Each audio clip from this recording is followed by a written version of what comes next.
Welcome to CoinBook. My name is Calvin Waite, and I'm a professional crypto trader. I really like getting feedback from you guys about the market, what you're trading, successes, failures, so I'm going to go ahead and start giving out a t-shirt every week now. What I'll do is I'll look at all comments from Thursday to Thursday, and then Friday select a random winner.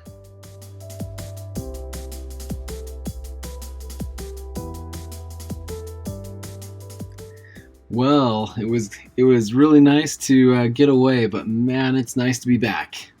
I'm finally back at my desk, back in the routine. Pretty awesome. So, man, what a weekend. This has been the wildest 3 days ever for Bitcoin. So we are, we it was only 3 days ago. I know people really get ownership of new prices and new price levels, but it's only been 3 days that we've been above 30,000. And so with this really big high, and this is a fairly bearish candle. You can see how the wick is bigger than the body, and there aren't very many others like that. This was the only other one that we pointed out that was bearish, but then it was invalidated as we kept going up. So last night we had some wild swings in Bitcoin. In fact, from a dollar perspective, this was the largest open to low drop in the history of Bitcoin. If you look at the open, we opened at 33,068 and our low was 27,734. So this represents more than $5,000 dropping.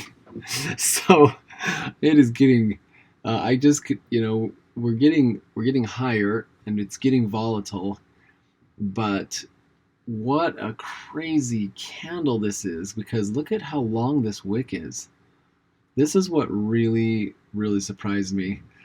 But also, the other thing to look at is where did we find support? This line is in play. It is very much in play.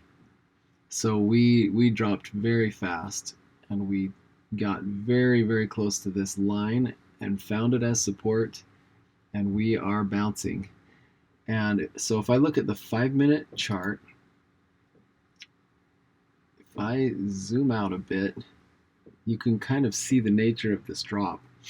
So 2 days ago we had our all-time high of almost 35,000, and then we had sort of a consolidation, and then we lost this line right here, and then dropped quickly, bounced, and absolutely plummeted.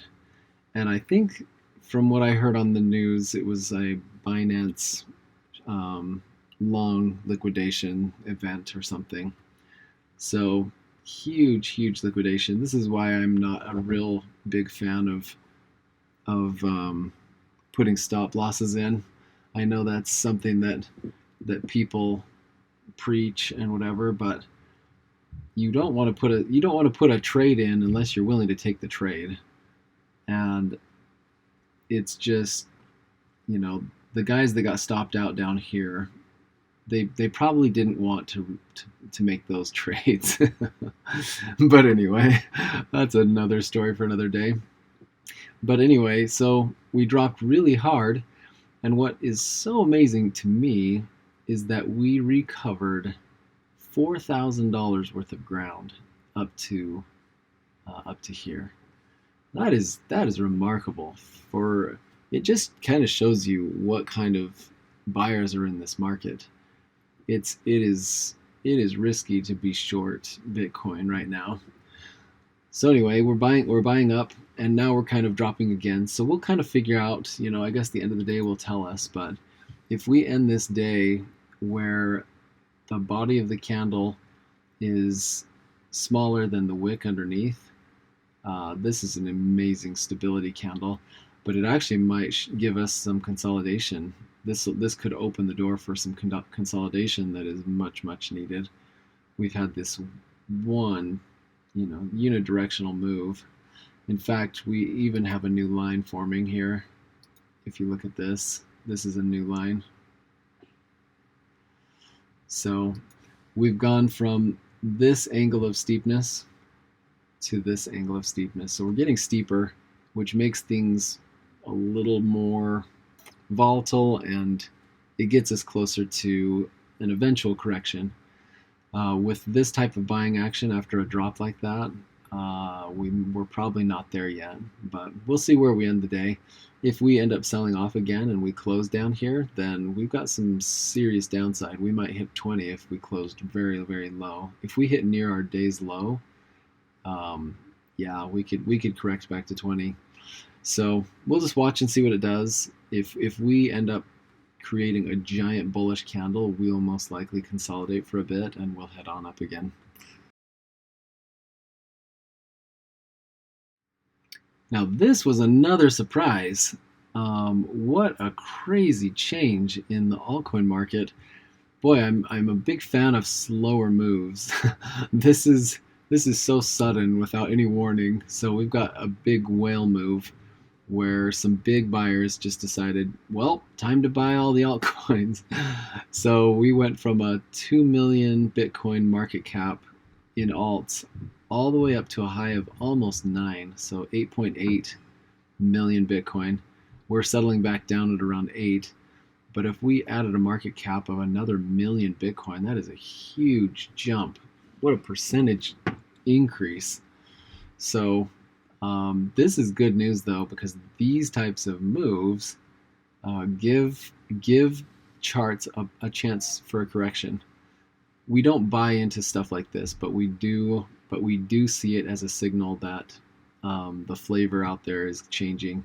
So we see a couple of strong days like this. We give it a few days to consolidate and establish new lows, and this is a formula for turning around the market. So we might be starting to see our altcoin season that we've been looking for and waiting for. One thing to notice, I'm going to head over to Bitcoin dominance. Bitcoin dominance was at almost its all-time high. I was mentioning this on another video that it was at a higher point than it has been in 3 years. It was ever since July of 2017, and our tip-top high in Bitcoin dominance was 73.02. Yeah, 73.02. And when we launched up recently, we cracked it. But so our new high was 73.63, but we found it as resistance. So this line here, touching this 3-year high, could prove to be a turning point.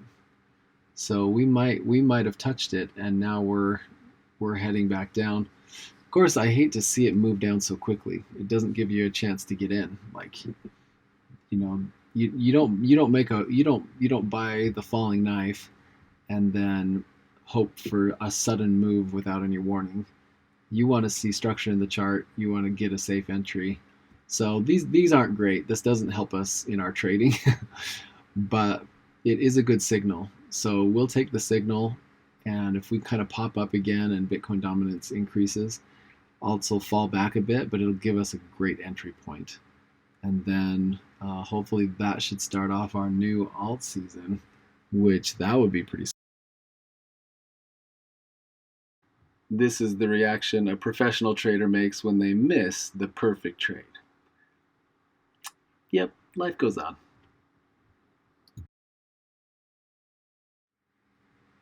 So I just can't believe in a matter of 3 days that we had so many things happen.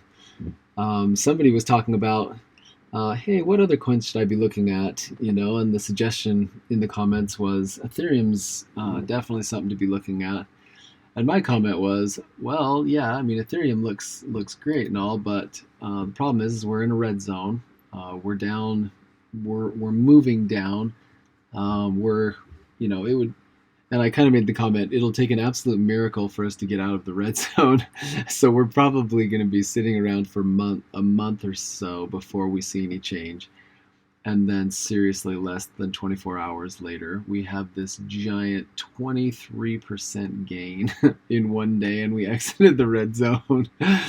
That is insane. This represents so much money flowing in. So I don't know which billionaire decided that it was time to buy all of the Ethereum on the market, but that happened, and what a W. But yeah, this is something I did not trade. I had some open trades for just because I was upside down on some things, so I exited a couple of trades that I'd been waiting to exit, but I haven't entered as a brand new trade. This one I just hadn't. It just moved too quickly, and I hate to buy stuff that's rocketing up. I like slower entrances. And you know what? That's part of trading, If you miss it, you miss it. And you don't need to feel bad about it. And it's not a competition. We want to make smart trades. And so if you miss it and everyone makes tons of money and they're all celebrating without you, that's it. That's okay. We're not gonna be stupid and jump into a risky trade. So anyway, but there are a lot of changes that have happened over the past few days. Litecoin finally has been popped up a bit. We've been kind of, we've been cheering on Litecoin for quite a while, but this last run where we lost this low, we got lower. It just didn't look as good. So this day was definitely welcome. We're still rejecting off of the 50-week moving average though, so we're gonna have to watch that closely. Ethereum Classic is one that is starting to show a little bit of life, and we are at a price level down here at the 2,000, 2,200, or excuse me, 22,000 Satoshi level. This is pretty awesome. So I'm not in yet, but if we get a nice downturn where we can establish a lower low, or excuse me, a higher low, I'll definitely be entering this because this is a high reward, low risk trade for sure. There are a lot of things. So XRP has been delisted from many exchanges, so it's just kind of leveled off. But Stellar Lumen, from a percentage standpoint, today has been something to really watch. So that's one that's been on my list of kind of coins to watch. So we might be getting a new entrance here pretty soon. The one that does show the right support is DigiByte. So I've been watching DigiByte because we had a little bit of a chance of a change in momentum, but it fell out right here. And then we found resistance there. So this was not looking good, but we did officially get our swing low. So at the end of day yesterday at this green candle, this DigiByte was looking really, really good. So I may have been a little premature just from today's action, but I did enter a good position in DigiByte. I just feel like we're getting very close. I think our risk versus reward is looking really nice at these price levels. So I'm in DigiByte right now, and it's one of the few that I've actually picked up. I'm still waiting for a confirmation almost across the board. But with these couple of days where we kind of showed the market that, hey, we're still alive, we've got a heartbeat, and then we swung low and had an awesome higher low, this became an opportunity. So keep in mind, all of our positions are small. So if we're buying into these coins, we're making sure that we're 1% of our total portfolio, just so we can deal with ups and downs. But this is a pretty good risk in my mind. So that's kind of the big one that is making some headlines.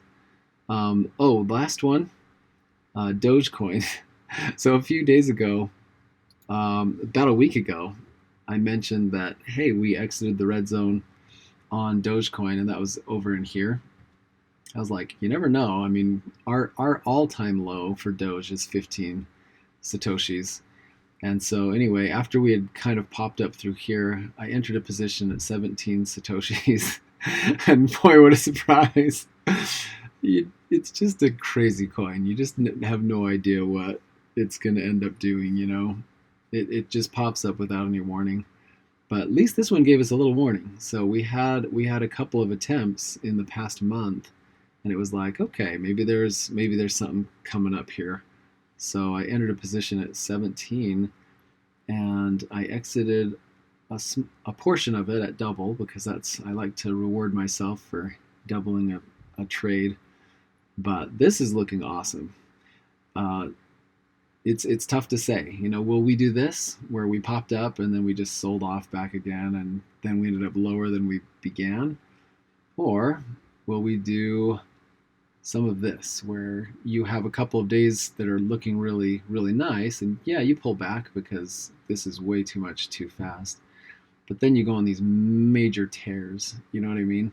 Like these types of things, this is what Dogecoin does. So I'm going to be patient. I'm going to hang on to the rest of my position, and we are going to just see if it decides to head up and do some new good old highs. But yeah, what a fun trade this was, because we kind of called it a little bit early here, and then boom, suddenly we double our investment. It's always awesome. Anyway, it's nice to be back, and I'll try to catch up on all of the comments today. Okay, it is time to separate the CoinBook trolls from the CoinBook fans. So, these are the magnificent t-shirts that we are giving away every Friday. These are individually packaged with love from your best friends, China. There's also this incredible option designed by yours truly, and we'll be giving away probably one or two of these every Friday to just a random comment on any of the videos over the past week. But, and I don't blame you, if you absolutely cannot live without one of these shirts, I am willing to part with them for $15 worth of your favorite crypto. Just reach out to me on social media and we'll get you guys hooked up.